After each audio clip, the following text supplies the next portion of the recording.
Hi everyone, in front of me I've got Google Pixel 8 and let me share with you how to enable the night light or eye comfort mode. So I'd like to start with the fastest way of opening or actually turning on the mode and then how to customize it.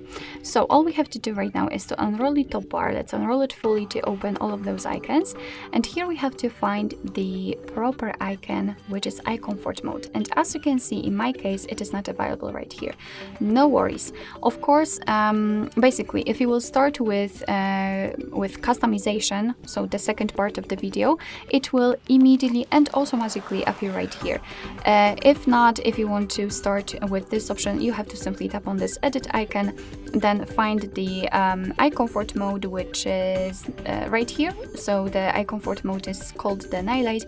Tap on it, hold it, and then drag it to the first position. So let me do it, and now we can go back. And let's try to turn it on. All we have to do is to tap on it, and as you can see, the screen turns a little bit yellowish or amber, and it is in order to filter the blue light. It will be also much easier for you to look at the screen at the dim light. You can also turn it off completely just by tapping on this option again. If you want to, you can tap on it and hold it, and then you will be transferred to the proper settings, thanks to which you can customize the night light. However, I'd like to show you a full path of how to get there, because if for some reason this automatic option won't work, then you will still be able to get to the night light options. So all we have to do is to enter the settings, and in the general section, let's find the display.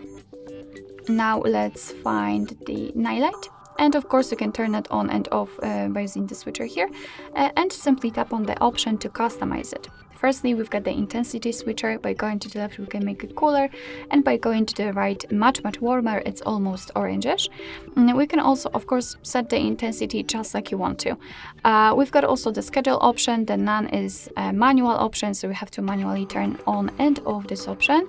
You can turn it on at custom time, so basically you can pick the start and the end time, or from sunset to sunrise, and here your device will automatically decide when the sunsets and sunrises are. I believe it is location based, so it's basically up to you which option you prefer. Alright, so that will be all. Thank you so much for watching. I hope that this video was helpful, and if it was, please hit the subscribe button and leave the thumbs up.